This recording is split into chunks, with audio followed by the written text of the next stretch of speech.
Gitu Pak Arteri aja nggak apa-apa kan? Bapak kalau apa memang uang Bapak banyak ya ternyata halal ya udah nggak masalah kan? Kalau haram baru ngeri. Nah gitu. Jadi Halo Pedikers.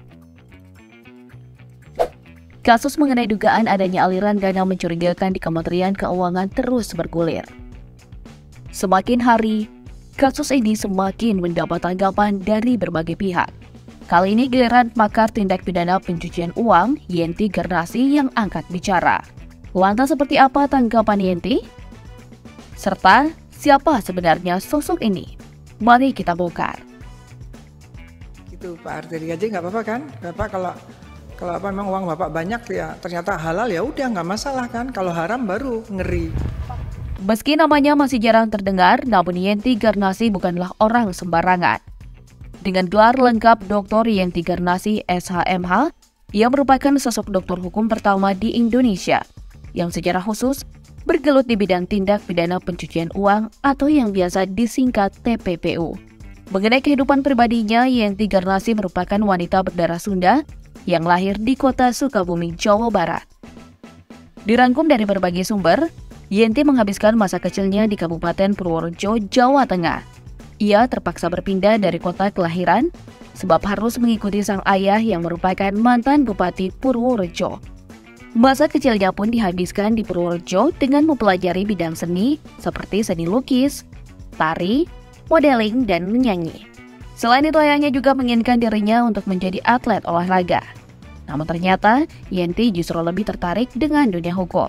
Setelah menyelesaikan pendidikan hingga tingkat SMA di Purworejo, ia pun kembali ke provinsi asalnya, Jawa Barat. Yenti Garnasi masuk di Fakultas Hukum Universitas Pakuan Bogor. Setelah lulus dan berhasil meraih gelar sarjana hukum, wanita kelahiran 11 Januari 1959 ini melanjutkan pendidikannya di program Magister Fakultas Hukum Universitas Indonesia. Disinilah titik awal Yenti menyelami seluk-beluk TPPU, sebab ia diminta untuk mengerjakan disertasi dengan tema pencucian uang yang pada saat itu menjadi yang pertama di Indonesia. Yenti pun bertolak ke Amerika Serikat demi melakukan studi pustaka di Washington University terkait dengan kejahatan pencucian uang.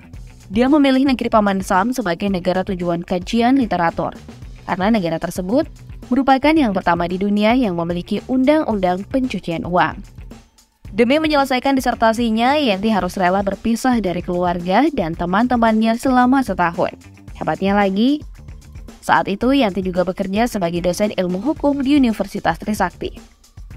Dan hingga akhirnya pada tahun 2003, lahirlah seorang doktor ilmu hukum tindak pidana pencucian uang pertama di Indonesia. Pencapaian akademik Yenti bukan cuma itu saja. Wanita berusia 64 tahun ini telah memenuhi syarat untuk menjadi profesor atau guru besar di Universitas Trisakti. Namun pengajuan yang ia lakukan masih tertunda. Meski begitu, Yenti saat ini berstatus sebagai dekan Fakultas Hukum Universitas Pakuan. Di luar kegiatan akademik, Yenti Garnasi juga berkecimpung dalam organisasi Persatuan Istri Prajurit atau yang biasa disebut Persib Kartika Chandra Kirana. Sebab ternyata Yenti merupakan istri dari Brigjen TNI Bambang Prasetyo. Sementara itu perjalanan karir Yenti makin bersinar pada tahun 2019. Saat itu Presiden Joko Widodo menetapkan Yenti Garnasi bersama dengan 8 orang lainnya sebagai panitia seleksi calon pimpinan KPK. Bahkan Yenti didawat sebagai ketua merangkap anggota dalam kepanitiaan tersebut.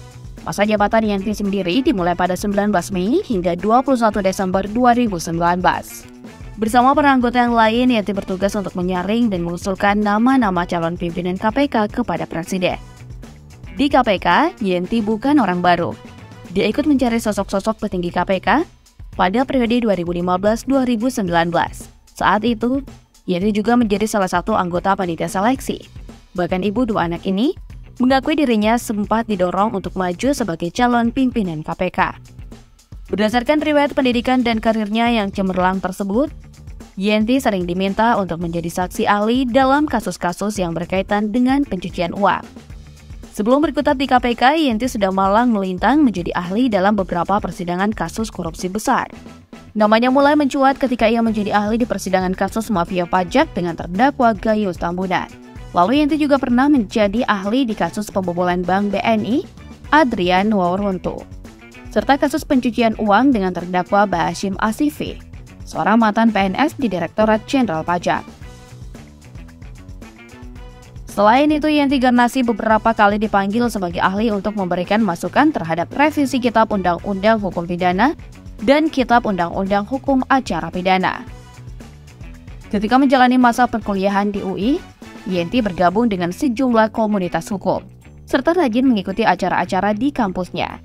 Ia pun kerap diajak menghadiri konferensi internasional, seperti konferensi tingkat tinggi Crime Prevention and Treatment of Offenders di beberapa negara anggota PBB. Beberapa negara yang pernah ia kunjungi yakni Mesir, Austria, hingga Italia. Kemudian beberapa waktu yang lalu, Yenti juga disorot saat membongkar modus Rafael Alun Trisambodo dalam menyembunyikan hartanya. Yenti Garnasi mengatakan cara yang dilakukan Rafael dalam menutupi kekayaannya dengan mengatasnamakan orang lain merupakan cara yang biasa dilakukan dan mudah untuk dibongkar. Namun ia mengatakan, KPK jarang sekali menggunakan TPPU untuk membongkar kasus korupsi, dan dirinya menganggap ini sebagai permasalahan yang ada di lembaga tersebut. Dengan caranya penggunaan TPPU yang dilakukan KPK berakibat para koruptor hanya mendapatkan hukuman ringan dan kekayaan yang telah dikumpulkan masih dapat mereka miliki.